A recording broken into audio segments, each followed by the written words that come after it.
This took place in the summer of 2008 when I was 12 years old. I was sleeping over at my friend Calvin's house. I can't remember every little detail about what was going on, but I remember Calvin's family came home unexpectedly early and things were getting a bit hectic in the house, so we came up with this cute little idea of pitching a tent up in the backyard and sleeping out there for fun. Figured, why not, since it was warm out anyway? We pitched the tent in like 15 minutes with Calvin's backyard nightlight, giving us enough light in the dark now. On one side of Calvin's backyard, beyond the fence, was about 100 yards of nothing but trees. We lived in the country in New Jersey anyway. After goofing around for a while, Calvin turned off the nightlight and we finally went to sleep. Now, I don't know about everyone else, but I cannot for the life of me fall asleep in sleeping bags or let alone anything but my bed. I was twisting and turning for like 3 hours trying to fall asleep in that thing sometime during the night. I started to hear a little rattle, a creaky type sound coming from around the fence. It gave me chills at first naturally. I wanted to wake Calvin up, but I didn't. It sounded like the wooden fence was being pushed or was just moving. It was a bit windy out after all, but still, nevertheless, being the only one awake outside in a pretty rural area and hearing a weird sound would make anyone uneasy. I tried to ignore it for the longest time, rolling around for like 3 hours, hearing nothing but the sound of the wind, to then hearing a constant strange sound was just too weird, and I was getting downright freaked out. I felt the urge to pee coming on, and I didn't really want to go. Ow! There!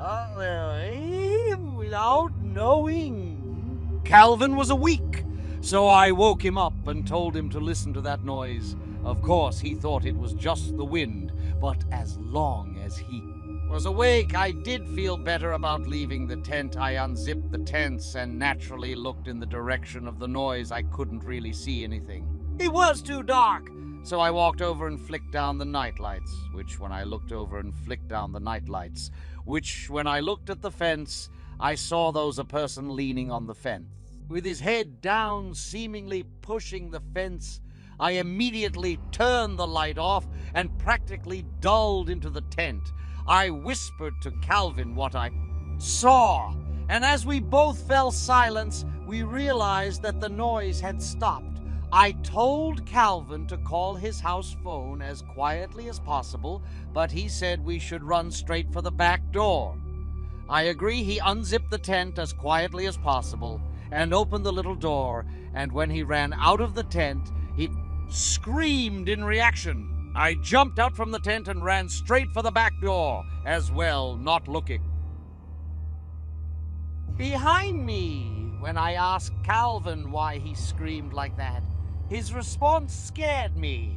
He told me he saw somebody standing right by the side of the tent in arms. Reached the rest of the night, we slept in Calvin's room upstairs, and I could swear with the window open, I could still hear the creaky fence being pushed, but every time I looked, I couldn't see anyone out there.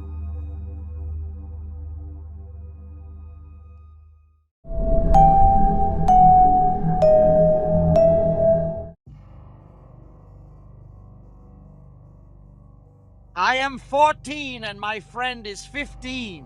One night, my friends asked me if I wanted to spend the night, so I did. His mom was at work and his dad was at the gym. Me and my friend were upstairs in his room playing video games. We kept hearing what sounded like scratching noises and slight banging. We thought nothing of it because he has a dog, so we kept playing our video game. Minutes later, we heard the noises again, but they were louder, and so we went to go see if there was the dog. It couldn't be the dog, because it was lying outside his parents' room, fearing someone was trying to break in. We grabbed our knives and flashlights. We searched all the rooms upstairs, then went downstairs, searching it with only our flashlights. We decided it would be best to search his backyard. Alva, we don't know how someone would get in his backyard because it's fenced in, and there's a deep drop off on the other side of the fence at the back. The search came up empty. I convinced my friend we should search the front of his house and make our way around his fence. We went around front and he went left. and I went right on the right. His fence connects to his neighbor's, so I went over to him to find him frozen with his light shined in the direction of the woods, near the drop. Off I was weirded out and shown my light in the direction of his, to find a guy dressed from head to toe in all, black frozen, and staring at us. At this moment I yelled run, and we bolted inside the house and called 9. And we waited. And minutes later, 2 officers arrived to find nothing, and they told us to call them again if anything happens. Me and my friend were instructed by his parents to stay inside and downstairs in case anything happens, so we did. About an hour later, me and him were sitting downstairs on the couch, and he, oh, nowhere, asked, "Did you see that?" See what he then said. The light, someone shined a light through the window over the fence about a second after he said that. He saw a beam of light shine through the window, so we called 911, and the officer showed up minutes later and yet again found nothing. Me and my friend at this point were paranoid and waited until his dad showed up, and we took him outside to the backyard where we all heard footsteps. His dad convinced us that it was just a hunter, so we went to bed with no more problems. Unfortunately, it doesn't end there. My friend asked me about 2 weeks later if I wanted to spend the night again, and I did. Later that night, his parents were both still at work. We were joking around about what had happened with what we thought was the hunter, as his dog was a hunter, as his dog was outside doing its business. While we were talking, I peeked out the back door to check on his dog to find what looked to be someone peeking over the fence. So we immediately called his dog and unlocked the door. We left it alone, and minutes later, as we were in his room, we heard noises, so I looked out his window to once again see what looked like a guy peeking over the fence. So we grabbed knives and flashlights once again and went in the backyard and shined the flashlight in the direction where thought we saw the person. The light illuminated the outline of a head at the area of the fence. We thought we saw the guy. We ran inside and called 911, and they responded. Minutes later, they showed up and again found nothing and sat at the area outside the fence near the woods for 5 minutes. In case something happened, nothing happened, so they left, and they told us to call back if anything happened. We didn't tell his parents this time because we thought they wouldn't believe us. Me and my friend returned upstairs to his room, and about 2 hours later, we heard the loudest banging ever. It started from the downstairs on the left side and went to the front door. We freaked out. We grabbed a dog and barricaded ourselves in his parents' room and got his dad's gun out in case we needed it. We then called 911, and again the police showed up and found no one and no sign of anyone and left. That was the last time we ever had that problem, and it still has us scared to this day.